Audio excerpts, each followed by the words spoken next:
Hi guys, আমি বাবুর থেকে একটা গ্যাজেট কিনেছি। কেননা নৌকা কাটতে গেলে খুবই বাবুর অসুবিধা হয়। আর এই গ্যাজেটটা দেখো বন্ধুরা, এই গ্যাজেটটা কেননা নিয়ে রাখা খুবই দরকার। কেন বাচ্চাদের নৌকা কাটতে গেলে ব্লেডে করে হয়তো কাঁচা নখ কেটে যেতে পারে। সেই জন্য এই গ্যাজেটটা কেনা হয়েছে।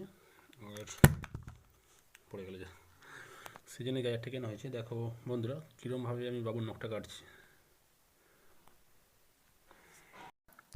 দেখো বন্ধুরা, বাবু এখন ঘুমাচ্ছে। কেননা এই সময়তেই কাটতে হবে, কেন নাহলে জেগে যাবে। জেগে গেলে নড়াচড়া করলে অসুবিধা হবে।